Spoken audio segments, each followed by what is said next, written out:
Capítulo 4. Princípio vital. Seres orgânicos e inorgânicos, a vida e a morte, inteligência e instinto. Seres orgânicos e inorgânicos.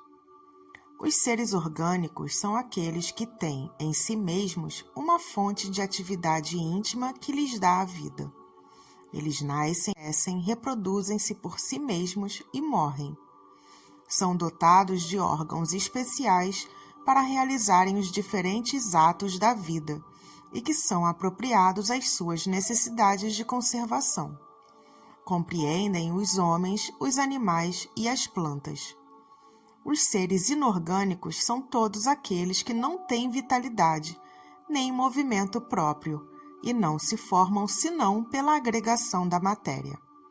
Tais são os minerais, a água, o ar e etc. 60. É a mesma força que une os elementos da matéria nos corpos orgânicos e nos corpos inorgânicos?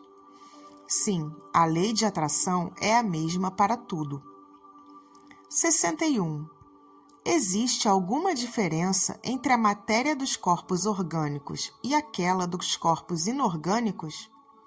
A matéria é sempre a mesma, porém, nos corpos orgânicos está animalizada.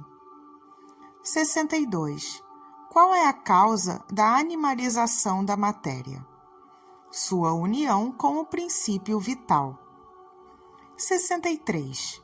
O princípio vital reside num agente particular ou não é mais que uma propriedade da matéria organizada?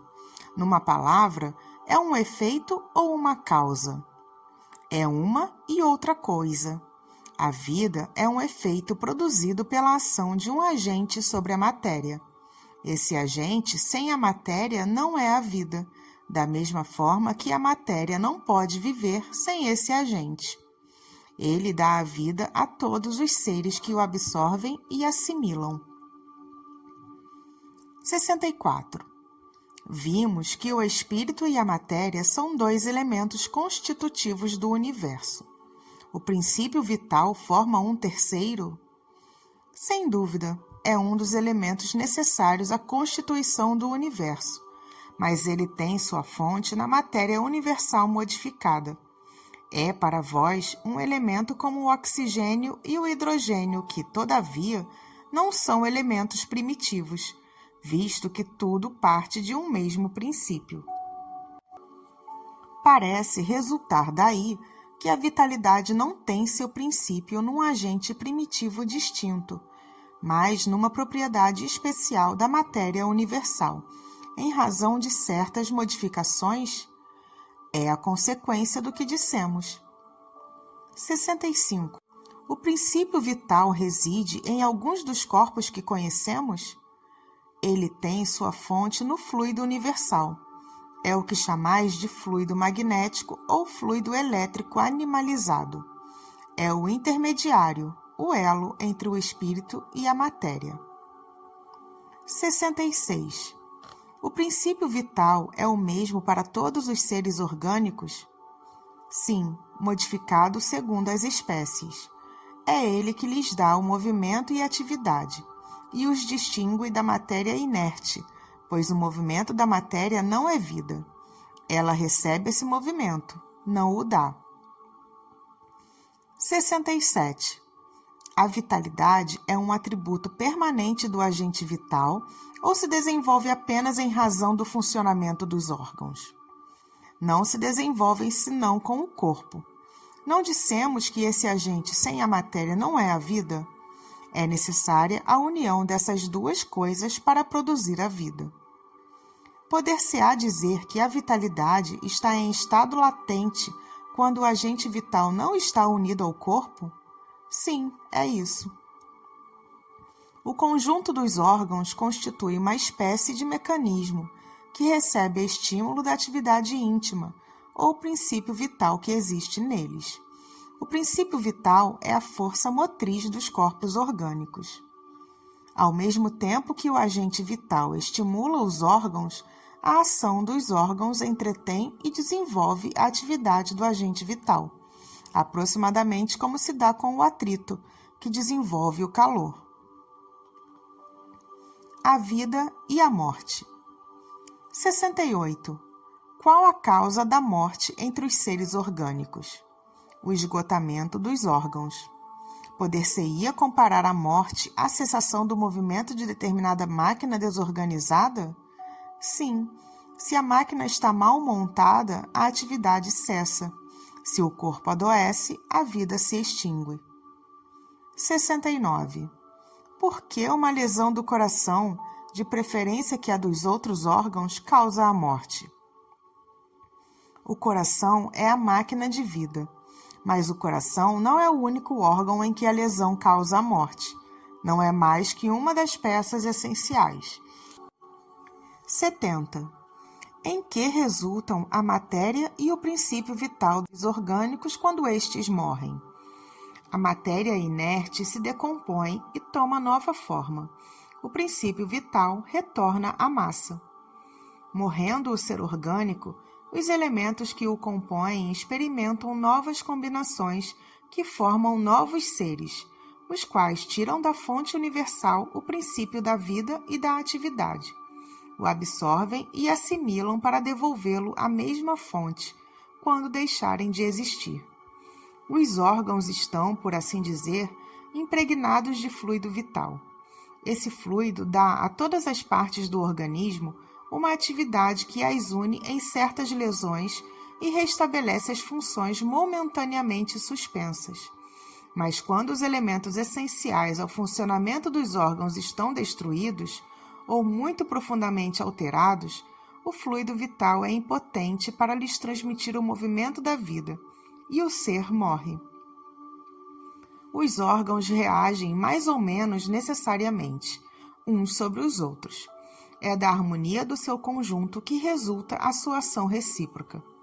Quando uma causa qualquer destrói essa harmonia, suas funções cessam, como o movimento de um mecanismo cujas peças principais estão desarranjadas. Tal um relógio que se desgasta com o tempo ou se desconjunta por acidente, no qual a força motriz fica impotente para pô-lo em movimento. Temos uma imagem mais exata da vida e da morte num aparelho elétrico. Esse aparelho recolhe eletricidade, como todos os corpos da natureza em estado latente. Os fenômenos elétricos só se manifestam quando o fluido é posto em movimento por uma causa especial. Nesse caso, poder-se-ia dizer que o aparelho está vivo.